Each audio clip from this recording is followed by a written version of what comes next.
Olá, queridos amigos e amigas, tudo bem com vocês?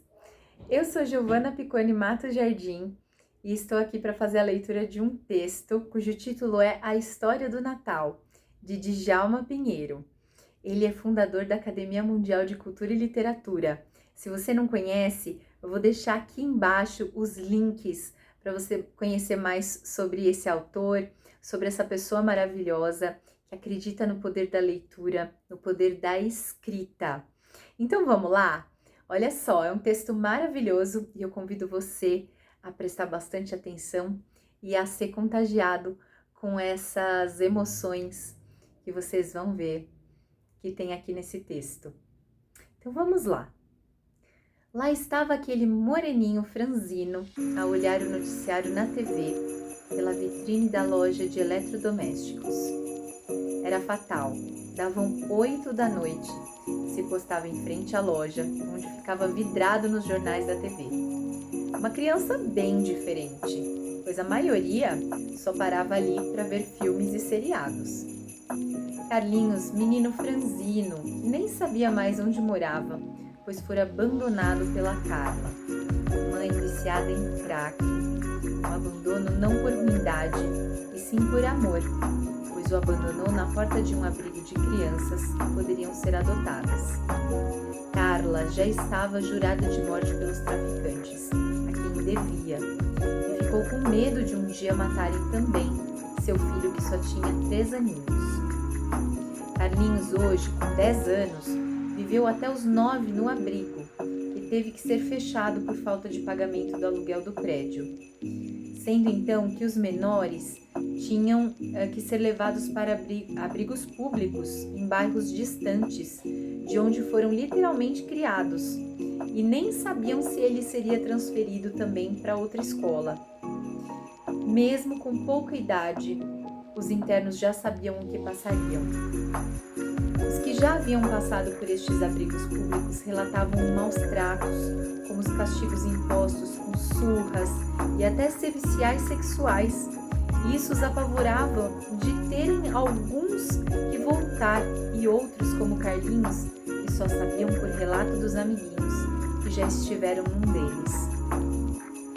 Então, ao se confirmar o fechamento e a transferência marcada para a semana seguinte, das 30 crianças do abrigo, só sobraram mesmo umas 15, pois a metade delas, já com a fragilidade pela falta dos chamados cuidadores, que eram todos voluntários, a vigilância caiu e assim houve uma debandada de quase a metade das crianças internas que fugiram para viver nas ruas. Nesta leva estava Carlinhos. Era um menino moreninho, magrinho, com um olhar que mostrava vivacidade. Tanto é que quando estava no abrigo, como todos os internos, ia à escola e nela tirava as melhores notas de sua classe. Realmente uma criança especial. Mas infelizmente, como era um fugitivo, ele e os amigos nem voltaram à escola. Alguns seguiram para bairros que sabiam um dia ter morado. Já Carlinhos havia ficado sabendo pelo pessoal do abrigo um pouco de sua história. Haviam feito junto à polícia diligências e descobriram a identidade de sua verdadeira mãe, pois Carla era dada como morta pelo tráfico.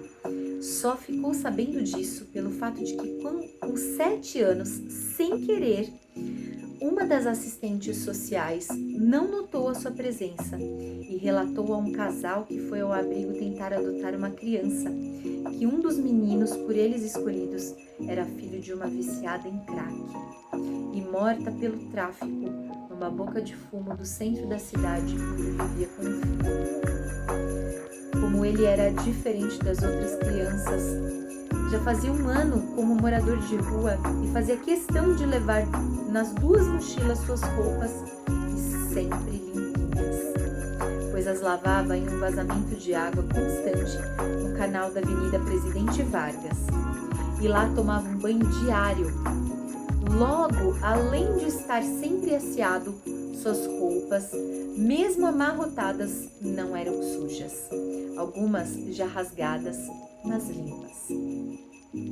Quando convidavam para subirem o Morro da Providência e pegarem drogas, ele se recusava, pois para ele era porque ele era traumatizado por saber do final de sua mãe e, por sinal, achava ele que deve ter sido assassinada em alguma comunidade pelo centro da cidade. Então tinha pavor até de cigarros comuns, imagina de maconha, saía de perto quando os amiguinhos estavam a fumar umzinho ou fumando um crack. Carlinhos, nos fins de semana, à tardinha, tomava seu banho, pegava sua melhor roupinha, tentava de alguma forma desamarrotar ela com as mãozinhas e ia andando até Botafogo, em direção ao shopping.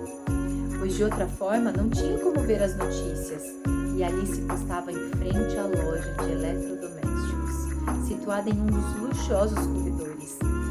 Não se importava com os olhares de repugnância dos membros da dita sociedade, pela sua aparência. Por já estar fazendo isso desde quando fugiu do abrigo, e pela sua postura calma e educada, sempre dava boa tarde aos funcionários e às pessoas que de alguma forma falavam algo a ele. Mesmo sendo um menino de rua, conseguiu ser, digamos assim, meio que aceito, não só pelos funcionários da loja e até pelos seguranças. A todos se dirigia com respeito e era acatador de ordens, chamando sempre os homens de tios e tias. Isso fez dele um menino diferente dos muitos meninos de rua, pois os outros, em sua mesma condição, não adentravam ao shopping e, quando conseguiam, eram logo expulsos pelos seguranças. Já chegando novembro, as lojas de rua e do shopping começaram a se enfeitar para o Natal.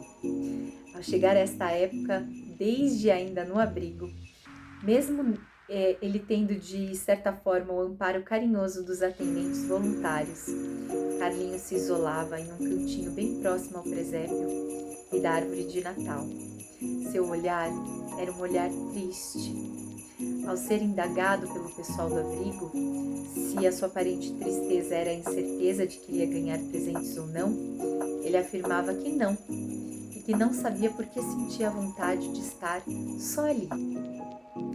Nossa, no Natal passado ele lembrou como ficou, o que passou. Você estava vivendo na rua há poucos meses. Na semana do Natal, Carlinhos, de tão triste que teve até que ser atendido em um hospital público, pois seus amiguinhos de agruras até pensavam que Carlinhos fosse morrer de tanta tristeza. Já adaptado às nuances da vida, pois já estava na rua há mais de um ano, Carlinhos ficou como ficava no abrigo, pois suas idas aos fins de semana ao shopping ficavam cada vez mais perto e ele ficava cada vez mais próximo do lindo presépio armado do que vendo os noticiários na loja de eletrodomésticos.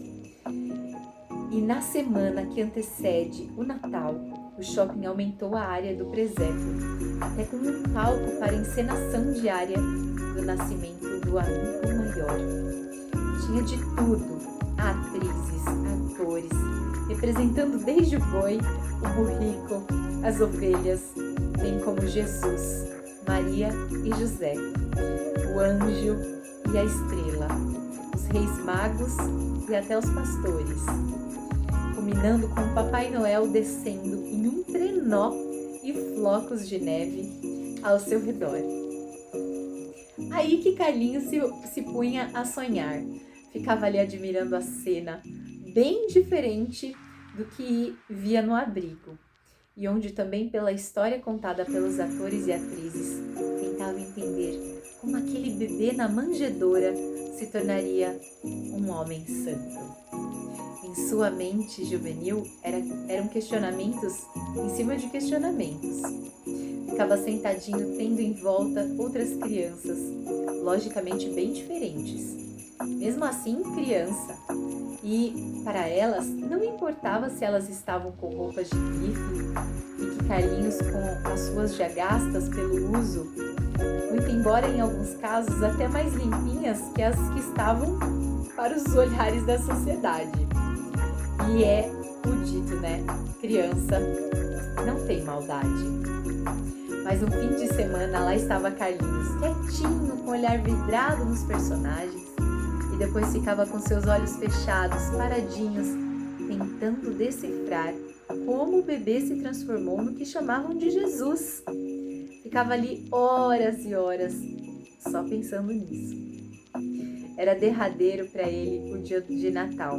Ficava aquele ser melancólico, não pelos presentes, e sim pelas mesmas histórias que ouvia no Natal, desde a época do abrigo.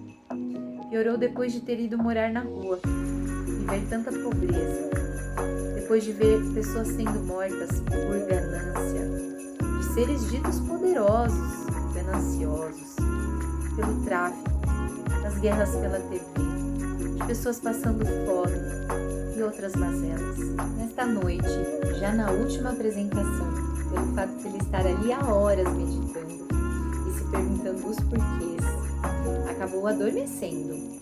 Pelo fato de todos sempre o verem de olhos fechados, nem se tocaram que na verdade Carlinhos estava dormindo. Carlinhos, ao cair no sono, começou a sonhar que um homem vinha ao seu encontro com uma túnica branquinha, sentava ao seu lado e tentava explicar a ele os seus porquês. Carlinhos, a vida tem seus lados. O dito ser humano tem seu lado bom e o ruim. Aí depende de como ele irá reagir. Você fala de diferenças entre os seres e vamos a elas. Tem muitos seres bons que teriam tudo para ser ruins. Você é o exemplo disso e vice-versa.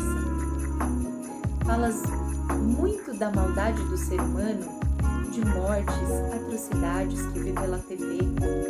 Eu falo a ti que tudo na vida tem o seu retorno.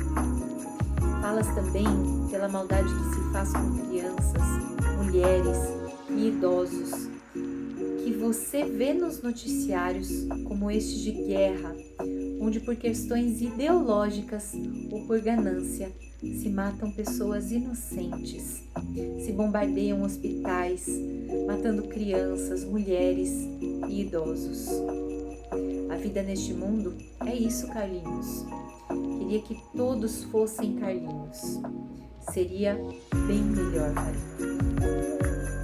Já horas depois da última encenação no shopping, quase já fechando o pessoal que fosse sair para casa, curtir a ceia de Natal, é que se deram conta que no cantinho tinha um menininho de rua, deitadinho no frio chão do shopping, ao lado do presépio, e já iam desarmar. Uma das atrizes e um ator, justamente os que faziam os papéis de Maria e José, disseram o conhecer, pois haviam notado todos os dias ele sempre ali, sentadinho, e foram carinhosamente acordá-lo. Ao tentarem acordar Carlinhos, sentiram seu frágil corpinho gelado, seus olhos bem abertos, onde deles devia ter escorrido grossas lágrimas. Mas estranho, ele não tinha aparência de que havia sofrido, pois seu rostinho aparentava tranquilidade, quase uma expressão de alegria. O casal de atores de imediato pediu socorro para acudirem o menino. Imediatamente veio a equipe médica de plantão no shopping e ali constataram que o menino estava morto. Seguindo a equipe médica, a morte foi por um infarto agudo. Falaram que por ser um menino de rua, poderia ser portador de alguma doença cardíaca, sem nunca ter a chance de ter sido medicado. Na realidade, foi que Carlinhos, ao término da explicação do homem que veio ao seu encontro com uma túnica branquinha, sentiu uma paz que desde seu nascimento não havia sentido. E do nada, apareceu sentado também junto à sua mãe Carla, agora com expressão doce, tranquila e carinhosa que toda mãe tem, e não com aquela aparência que o deixou na porta do abrigo, desesperada em abandoná-lo para salvar sua vida. Carlinhos não morreu simplesmente. Ele teve as respostas dos seus questionamentos e encontrou sua felicidade em outro mundo ao lado de sua querida mãe. Só seremos adultos quando soubermos respeitar uma criança, principalmente em uma data como a do nascimento do amigo maior.